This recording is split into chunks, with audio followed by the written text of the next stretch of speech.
This rule is written by cops, and in my opinion, it was designed to criminalize more people.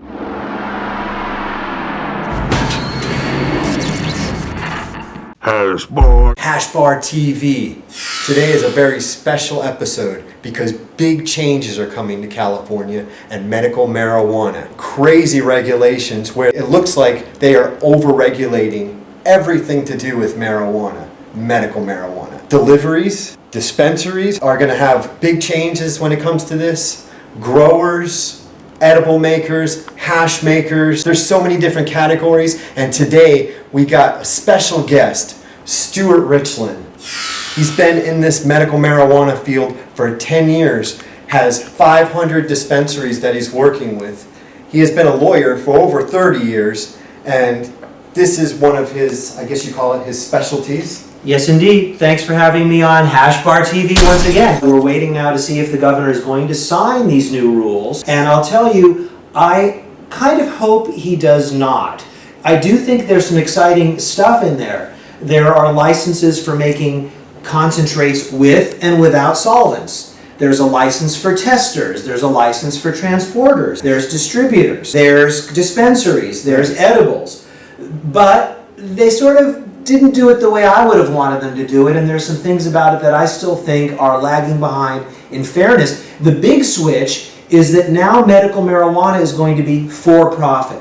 Up until now, and currently the way the law is, marijuana for patients must be non-profit here in the state of California. Yes. These new rules don't even use the word non-profit. Back in the old days, we relied on the concept of compassion. It was the Compassionate Use Act. So we had to have special, ways of dealing with patients that were non-profit.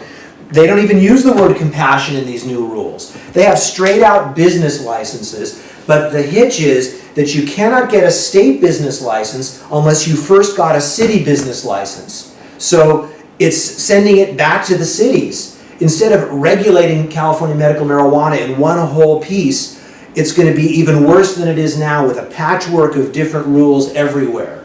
So the other thing that's kind of bad about it is that those people who are relying on the nonprofits, who already had a nonprofit, who had a lease, who had employees, who have growers and other things, they have relied on this system and they have a defense that's in place, and it would be unfortunate if they have that pulled out from under them. Well, this new rule requires that you switch over from nonprofit to being for-profit and to having licenses by a certain date, or I guess you could continue as a nonprofit too. So there's going to be an interesting decision that each collective is going to make that's an established collective. Will they pursue a for-profit model or a nonprofit model? My concern is there are a lot of patients that do need marijuana that are more on the poorer side, older, indigent, on welfare or sick, and they need help. And so in the old way, someone like that who would approach a collective, they would get some special help. Now there's no provision in there for someone to get special help.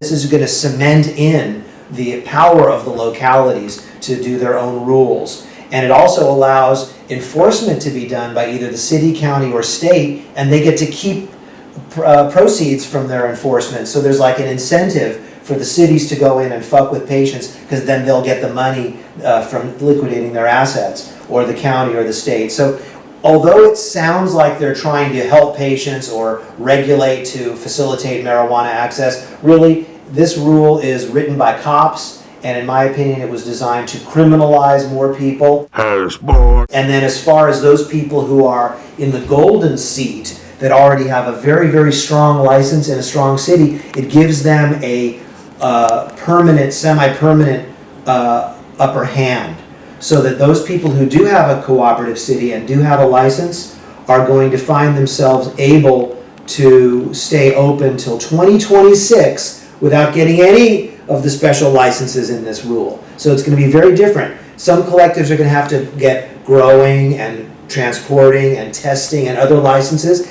and some groups, some dispensaries, and other groups are going to be totally exempt from that for 11 more years till 2026. So there's an example of unequal protection before the law. There are a lot of other weird things about this rule that I could mention. One is that there's a rule for making concentrates with or without solvents, blessing the notion that they're going to be allowing solvents to be used. Again, it requires a city to first say yes, and then the states presumably would be able to issue a license. There are also other requirements. You can't have a felony, including a marijuana felony, which some people think is quite unfair. That's one of the things I was talking about that I thought was that they were definitely going to do to screw over a lot of these growers that have been in this since, 70s and 60s. They're still growing to this day. Right. And a lot of those people, if they've been growing that long, they probably have charges against them. And that's not fair because they're doing the same thing. And if it wasn't for them, we wouldn't be where we are today. Under these rules, an individual patient is now limited. This rule tries to impose limits. It imposes a 10 by 10 limit on an individual garden, and it imposes a limit on how many caregivees a person may have if they're a caregiver. Neither of those limitations are in Prop 215, so they're illegal to be in this ordinance. So there are quite a few things right on the very face of it that are obviously illegal, that they should have known better than to try to step on the feet of 215. And they should have known better. They should have put something in here for compassion. They should have put something in here for poor people. And I don't know about flushing away the nonprofits and making it a for-profit industry. Yeah, isn't the whole SB 420, all that, Prop 215, isn't that nonprofit? It's all nonprofits. So is the jury instruction. So are all the cases. That's one of the reasons why they tried to screw me in court, saying I was running it for-profit way, which I wasn't. And Correct. Now they want to make it for-profit. Yeah, that was the burden that you successfully met in court, is that you successfully convinced the jury that you were a legitimate nonprofit. Yes. That was one of the hoops you had to jump through. Even when they do pass this, the collectives will still be legit and will still have their defense for a year past the date upon which they first issue a license. So if it takes till 2018 to issue licenses, the collectives will still have their defense till 2019. So it's not like it's the end of the rainbow for collectives. There will be a transitional period, and I guess the collectives will switch over to being for-profit. And what I just want to make sure is no one gets lost along the way. To me right now, who's getting lost are the mom and pop growers. The people who might grow a small amount. They can't afford to test it. The testing that's described is there's a whole long list of things that every batch has to be tested for. Yeah, it's ridiculous. So if a collective is relying on medicine from a mom and pop grower, that they take such good care of the medicine and they trim it and they bring such beautiful organic medicine, now that's the way it would be enjoyed by the collective members. But they're saying that no, there's no way for you to grow marijuana unless you're licensed, except for yourself. So, or your caregiving, a total of 5. So all of those people who've been growing now and bringing their medicine to the collective, they're throwing them into the black market or the gray market. They're not going to be able to participate with the collectives, with the dispensaries. And why? There's no reason. Since it mandates testing, we know that if Joe Farmer brought in medicine to a distributor that was tainted with pesticides, it would be rejected. So there's really no reason why the law doesn't continue to allow these mom and pop growers to grow. Instead, they're throwing them into this gray area and ultimately into the black market. All that's going to be thrown out into the streets. And when that happens, there's no taxes, there's no regulation, there's no testing, kids can get the medicine, so they're fucking up. We had it good when we had recommendations and we had nonprofits and we had a system where people didn't want to lose their business, so they'd be very careful never to let a minor in there or someone who was dealing. Apparently the government just doesn't understand how medical marijuana works. Instead of working with the phenomenon as it's evolved, they want to impose their view on it, which is to criminalize a lot of people. When is this supposed to all go through? If the governor signs it during this term, during this session, then it is going to be effective on the 1st of next year. But the collective defense will remain intact for a year past the first issuance of license date. Many of us anticipate that the government will not be ready to issue licenses till about 2018, although there's no guarantee exactly when. But assuming that it's 2018, then we'll still continue to see that collective defense will remain until 2019. Let's say you have someone that's making concentrates, making hash, and they want to become legal. Yeah, it's very tricky. First of all, they can't apply under the state law unless they're city legal. Okay. Right now, there are only 3 defenses in California for medical marijuana: the individual, the caregiver, and the collective. Okay. Right now, collectives have to be nonprofit.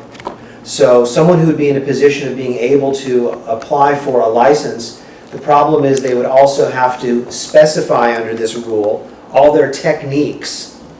So in other words, they would have to fill out a form that essentially is a confession of what is still federally a crime. Okay. So there's a Fifth Amendment privilege against self-incrimination problem with all this. That if this concentrate manufacturer fills out an application and explains that he intends to make concentrate and the address and all these things, and it's a tantamount to signing a confession, since it's still federally illegal. Let's say you're a water hash extractor. Well, right now, state law continues to say that it's against the law to use a chemical to extract marijuana.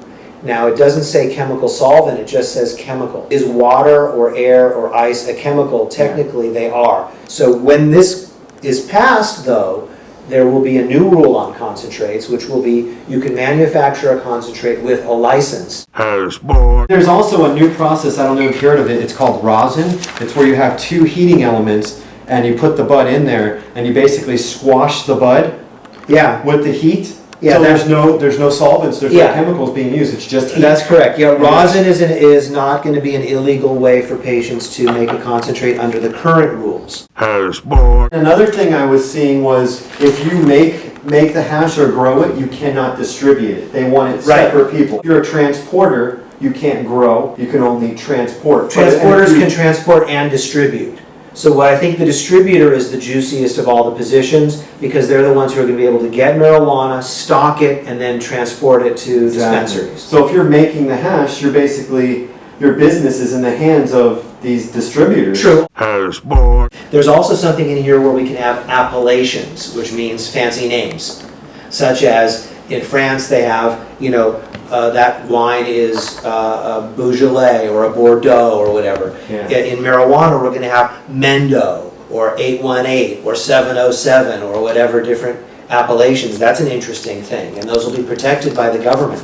So Yeah. if this thing goes through, ultimately, they're talking about having, marijuana, I guess, ultimately from California, that's going to go all around the country and around the world. That's going to be famous marijuana, Beverly Hills marijuana or Mendo marijuana, Yeah. whatever it is. I understand Berkeley's down to open up licenses right now. So if you see me fucking move, look me up in the Berkeley yellow pages, baby.